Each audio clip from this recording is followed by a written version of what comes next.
Hey fighters, as I was editing the guide, I realized that some things are basic yet maybe not obvious to everyone. So just so we all start on the same page, I'm gonna go through them here.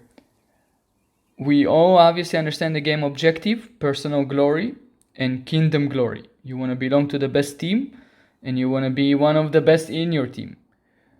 Essentially, you rule a city which you develop over time.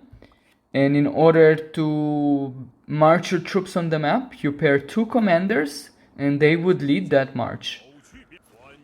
That march can go into structures, it could attack barbarians, it could go into flags and strongholds and such.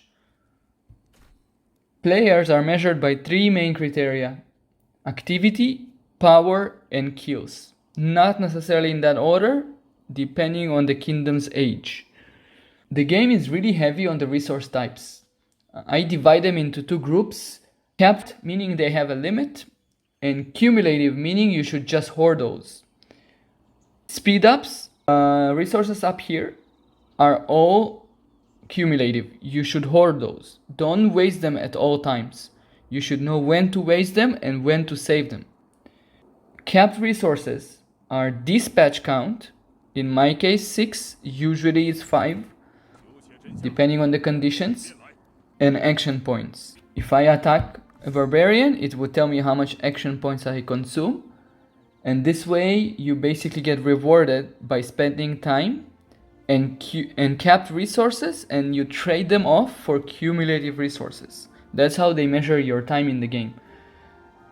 One more resource I did not mention, but it is a resource. It's nothing but a resource, an expensive resource, is troops.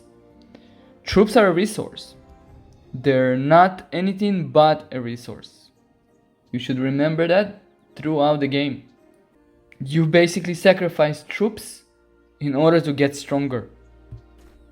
So you have the development aspect, the planning aspect, and the player skill aspect. There are more skills like political or leadership, but we will also touch those in the guide itself. Only development you can actually buy. And here lies the problem. In order to be the next guy, development alone is not enough. The more active the players in your alliance and kingdom, the faster you all grow, which on big scale leads to much higher chances of winning.